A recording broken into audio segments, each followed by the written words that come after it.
Welcome back. I'm Audie the Box Auditor. Very special box I have in. I've had this in a couple of days now. I'm a little behind doing some content for the channel. You have to excuse me. I'm getting over the crud. It's not COVID or anything. And I felt like I needed to position my camera and microphone this way because I have all four machines running for my 3D printing business. But anyway, back to this.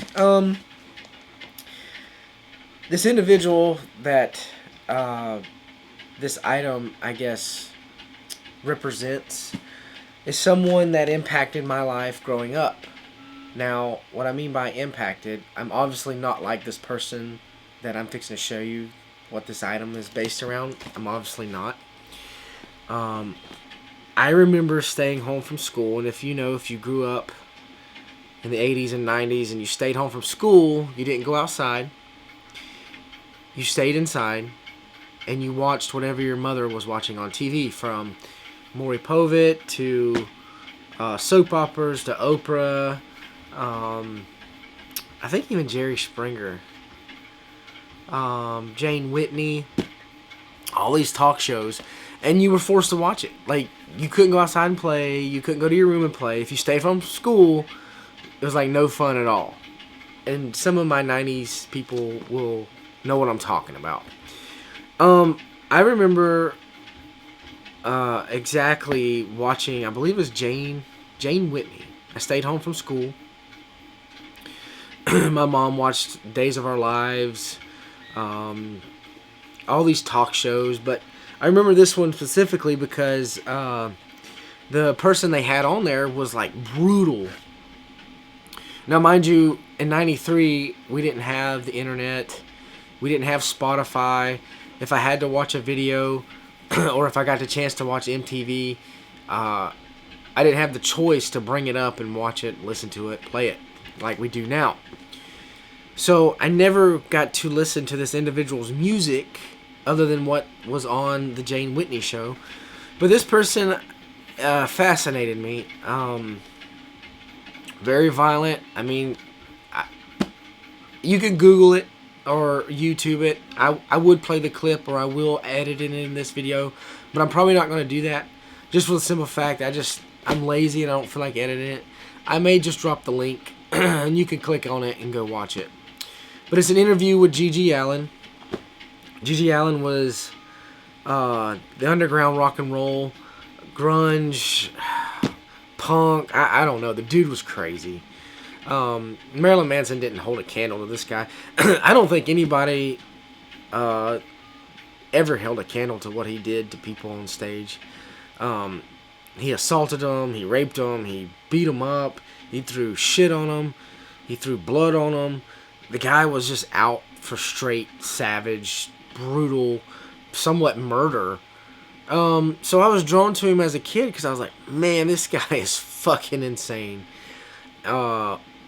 So I grew up, obviously.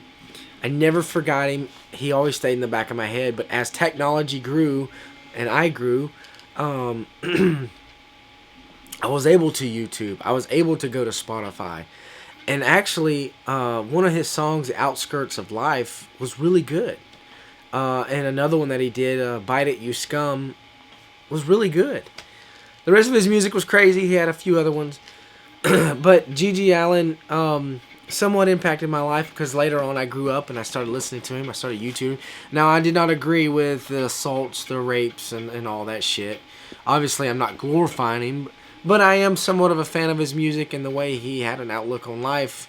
And his outlook of life was horrible. His daddy was a very evil person from what I gather. I don't know, there's a documentary as well, Merle Allin, which I'm somewhat kind of friends with. He's an awesome guy. I talk to in the DMs every once in a while. I almost had him come on my podcast. But he was the bassist for Murder Junkies, and that's the band, one of the bands Gigi Allin played in. But yeah, I was fascinated, I guess, more or less. And I got this item to maybe not so much glorify him, but to show, I guess, my fandom of him as a person, just his outrage. And in the documentary I watched, that I got from Merle, his brother, showed a different side of Gigi. I felt like the drugs fueled a lot of what he did, but he honestly loved his mama and he loved his brother.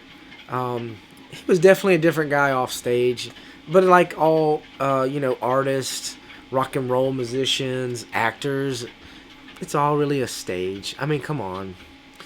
This guy somewhat had a heart. He did. But I'm gonna show you what's in here. Look at this thing. It's beat up to hell and back. It's somewhat open. I'm gonna show you this real quick.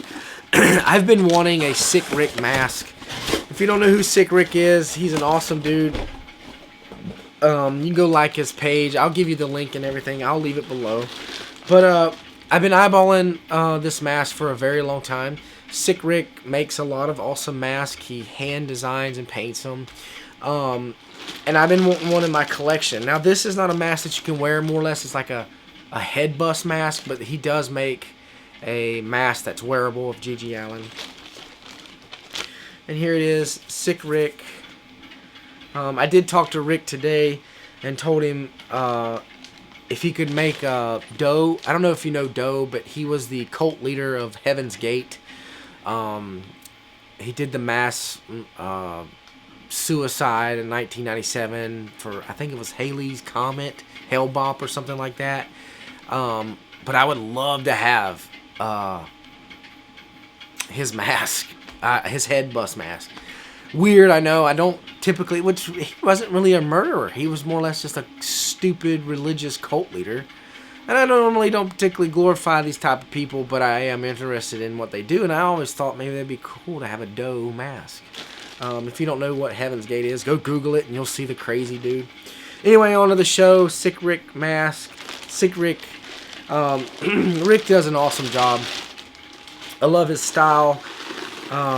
But here's the mask. I'm already 7 minutes and 30 seconds into the video. Let me get all this paper out. But this is what I've been eyeballing. This is a Gigi Allin. Now there is a 80s or 70s Gigi Allin head bust mask that I want to get to. Check that out. See, it's a latex type mask, but obviously I wouldn't be able to put it on. That's cool. I don't wear a mask anyway. But check that out. That is awesome. Gigi motherfucking Allin. SikRik. And this is what it says. Each limited edition original design has been handcrafted, casted, and painted one at a time by me. I hope you enjoy it. You better. It's part of my soul. Rick Fisher at SikRik Masks. Go to sikrikmasks.com. I believe this was $125. Well worth it if you're into mask collecting. I will 3D print a mask hanger and it will go up on my wall. But I figured I'd share that with you guys. This is a SikRik mask. Go check him out. He has some available. I like it. It's got the shit and the blood. His collar. That's a Gigi Allin mask. That is awesome. That's all I have. Thank you for sitting in with me. I'm 9 minutes in. I didn't want it to be this long, but it's more or less a vlog review. I kind of wanted to show you a little inside of me when I was growing up. You know, some of the weird shit that I got to witness as a kid. Oklahoma City bombing, the Waco, Heaven's Gate, Gigi Allin, the Marilyn Manson era. I lived through all that, and it was freaking amazing. I'm glad I lived through the 90s. Oh, the O.J. Simpson, O.J. Simpson trials. But anyway, check it out. Gigi motherfucking Allin. That's all I have. I'm Audie the Box Auditor. Thank you for listening to my cruddy voice. Tell me what you think in the comments below. Let me know. Let's do some conversation. I like hearing from my people who actually watch me. My whole 50 fans. Even though I have over 1,000 subscribers. It's weird. It's weird how YouTube works. That's it. I'm Audie the Box Auditor. Until next time, I will see you on the other side.